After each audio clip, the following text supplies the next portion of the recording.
Civils లో అనన్యారెడ్డి తొలి ప్రయత్నంలోనే 3వ ర్యాంక్ సాధించింది. యూపీఎస్సీలో తెలంగాణకు చెందిన అనన్య అసాధారణమైన ప్రతిభతో సొంతంగా ప్రిపేర్ అయి 3వ ర్యాంక్ తో మెరిసింది. యూపీఎస్సీ విడుదల చేసిన సివిల్స్ తుది ఫలితాల్లో మహబూబ్ నగర్ కు చెందిన అనన్యారెడ్డి సత్తా చాటారు. తొలి ప్రయత్నంలోనే తన అసాధారణ ప్రతిభతో 3వ ర్యాంక్ సాధించారు. 10వ తరగతి వరకు మహబూబ్ నగర్ గీతం హై స్కూల్లో చదివిన అనన్య ఇంటర్ విద్యను హైదరాబాద్ లో అభ్యసించారు. ఢిల్లీలోని మెరిండా హౌస్ కాలేజ్ లో డిగ్రీ చదివిన ఆమె ఎవరి దగ్గర శిక్షణ తీసుకోకుండానే ఈ ఘనతను సాధించారు. మరింత సమాచారం మా కరెస్పాండెంట్ నూర్ అందిస్తారు.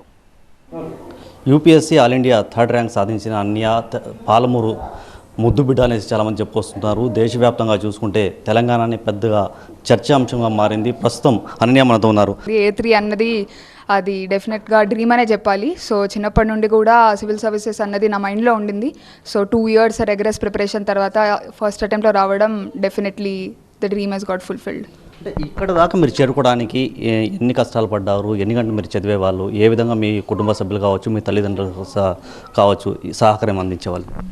ఎన్ని గంటలు అని నేను చెప్పానండి, ఎందుకంటే అది వేరీ అవుతూ ఉండేది. ఎగ్జామ్ దగ్గర ఉన్నప్పుడు నేను 12 to 14 hours చదివిన రోజులు ఉన్నాయి. లేదన్నప్పుడు 6 to 8 hours మాత్రమే చదివాను. కాకపోతే స్మార్ట్గా చదివాను.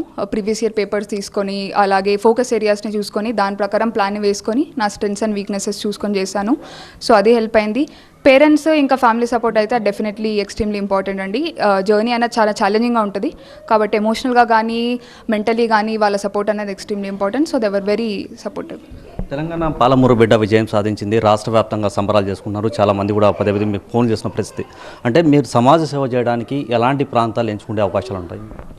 నేను ఇప్పటివరకు ఏమీ అనుకోలేదండి, ఎందుకంటే అది నాకు వచ్చే డిస్ట్రిక్ట్ మీద అక్కడున్న ప్రాబ్లమ్స్ బట్టి నేను డిసైడ్ అవుతాను. కాకపోతే ఎడ్యుకేషన్ అన్న సెక్టార్లో మాత్రం నాకు డెఫినెట్లీ వర్క్ చేయాలని ఉంది. ఎందుకంటే ఎడ్యుకేషన్ వల్ల సోషల్ ఎకనామిక్ మొబిలిటీ ఏదైతే ఉంటుందో it is not possible with any other thing. So ఒకవేళ దానిలో ఆపర్చునిటీ వస్తే చేయడానికి డెఫినెట్లీ చేస్తాను. అది కాకుండా అడ్మినిస్ట్రేషన్ని పీపుల్కి క్లోజర్గా తీసుకెళ్లాలన్నదే నా ఎయిమ్ అండి. ఆ పీపుల్కి అదేదైతే చిన్న భయం కానీ ఇన్హిబిషన్ కానీ ఉంటుందో అడ్మినిస్ట్రేషన్ అప్రోచ్ అవ్వడానికి అది తీసేసి పీపుల్ని అడ్మినిస్ట్రేషన్ని పీపుల్కి క్లోజర్గా తీసుకెళ్లాలన్నది ఇట్స్ మై ఎయిమ్. చాలా నార్మల్గా సింపుల్గా ఉంటారు. మీ ఫ్యామిలీ బ్యాక్గ్రౌండ్ అసలు ఏంటండి? అవునండి, మాది హంబుల్ బ్యాక్గ్రౌండే. మా ఫాదర్ సురేష్ రెడ్డి. సో ఆయన సెల్ఫ్ బిజినెస్ ఉంది, అలాగే సెమీ అగ్రికల్చర్ బ్యాక్గ్రౌండ్ కూడా ఉంది మాకు. మా మదర్ మంజుల వచ్చేసి హోమ్ మేకర్. ఒక యంగర్ సిస్టర్ ఉంది నాకు, తను ఇప్పుడు 12th క్లాస్ చదువుతుంది.